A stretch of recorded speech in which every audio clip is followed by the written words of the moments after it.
आज आपने एक बड़ा अहम ट्वीट भी किया है, मैं उस पर तो आऊंगा ही, लेकिन आपको क्या लगता है ये जो इस वक्त क्या सराहियां हो रही हैं केयर टेकर सेटअप के हवाले से, बीच में इसहाक डार साहब का भी नाम फ्लोट किया गया, क्या ये मामला आपको लगता है कि तय पा जाएंगे अगले हफ्ते तक? बहुत शुक्रिया शहजाद साहब। देखिए शहजाद साहब, सबसे पहले तो ये है कि तय तो पाए जाएंगे, लेकिन जो आपका सवाल है इलेक्शंस के मुताबिक, तो मैं तो उस पर आपको हमेशा से यही जवाब दूंगा कि पीआई की फ़्लाइट क्या टाइम पे चली है आज तक?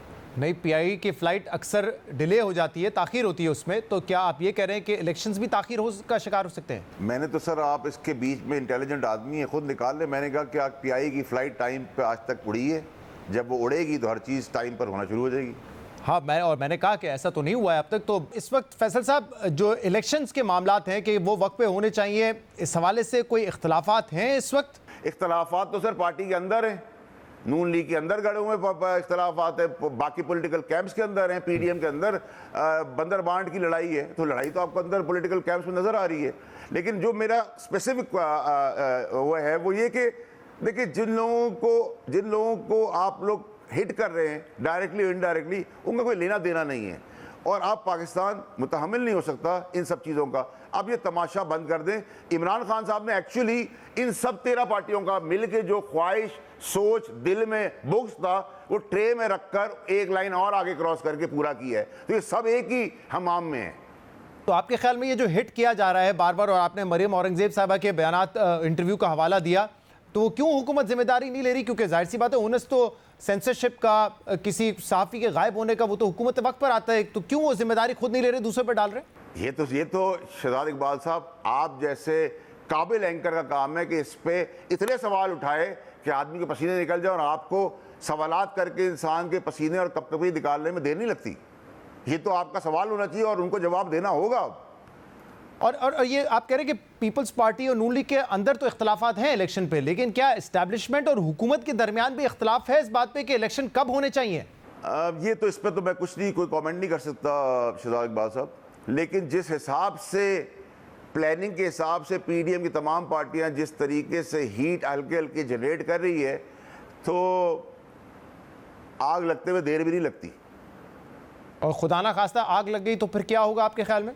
देखिए, मैं तो सिर्फ आपको ये कह सकता हूँ कि अल्लाह मियाँ रहम करे और इन लीडरानों से हमारी जान छुड़ाए जिनकी एक्सपायरी हो चुकी है। बस कर दे। तो फैसल साहब, अगर ये इख्तलाफात मज़ीद बढ़ते हैं तो फिर आप समझते हैं कि क्या ये सिचुएशन भी हो सकती है कि एक केयर टेकर सेटअप हो और उसका जो दौरानिया है वो 90 दिन से तजावुज़ कर जाए? देखिए, इसमें तो आपको ये सारे सवालात पीडीएम के अपने कैंप में पता करने चाहिए। कोई 60 मांग रहा है दिन, कोई 90 दिन मांग रहा है, कोई पॉलिटिकल पार्टी 100 दिन मांग रही है, क्यों मांग रही है, क्या वजूहत है। आप इन्वेस्टिगेशन भी बहुत अच्छी करते हैं, आप पता कर ले। अगर आपको कहीं दिक्कत हुई तो अगले प्रोग्राम में मैं वो भी आके बता दूंगा आपको। सही, लेकिन आपको लगता है, आपकी बातों से तो ये महसूस हो रहा है कि इख्तलाफात हैं, हिट किया जा रहा है, यानी कि जो वन पेज हमें नज़र आ रहा था वो अब उस तरीके का नहीं रहा है कम से कम? देखिए सर, जो रिजवाना बेटी की जो हालत है ना, वही बदतरीन हालत इन्होंने सारे लीडरों ने मिलकर पाकिस्तान की है। तो अगर आप कहें कि एक साफ बोर्ड के साथ एक भयानक बोर्ड साथ चिपका दें और वो सारा सफ़ेद नजर आए, तो ये नामुमकिन है। आपने लेकिन पिछले प्रोग्राम में जब भी आपसे पूछा गया है कि इलेक्शन में कौन आपको जीता हुआ नजर आ रहा है, तो आपने कहा है कि नून लीग जीतेगी और नवाज शरीफ मुमकिन तौर पर नए वजीर आजम होंगे। आप इस बयान पे अब भी खड़े हुए कि आपको लगता है कि यही होगा?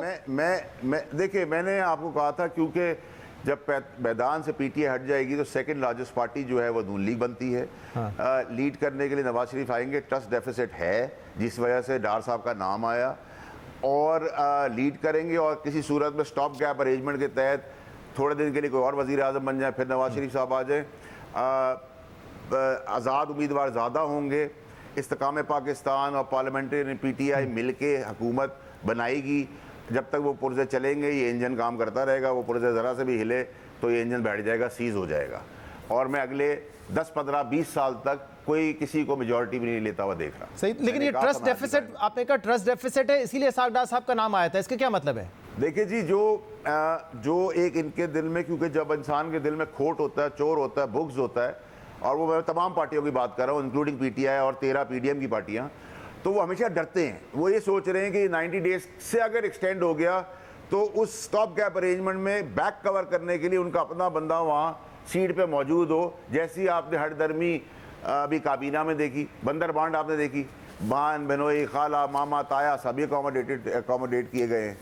तो क्या परफॉर्मेंस, लेकिन क्या ये ट्रस्ट डेफिसिट ये भी है कि नवाज शरीफ साहब चाहते हैं कि उनका बंदा वहां पर मौजूद हो कि ताकि अगर इलेक्शन में कोई ताखीर करने की कोशिश की हो तो वो प्राइम मिनिस्टर उस बात पे राजी ना हो? देखें, ये भी पॉसिबिलिटी है, ये ट्रस्ट डेफिसिट भी और ये ट्रस्ट डेफिसिट भी है कि अगर बढ़ाना चाहे अपने केसेस की वजह से तो भी उस पुर्जे को इस्तेमाल कर लिया जाए। ये ऐसे तो सब कुछ नहीं हो रहा ना, ऐसे तो दाम नहीं आ जाते।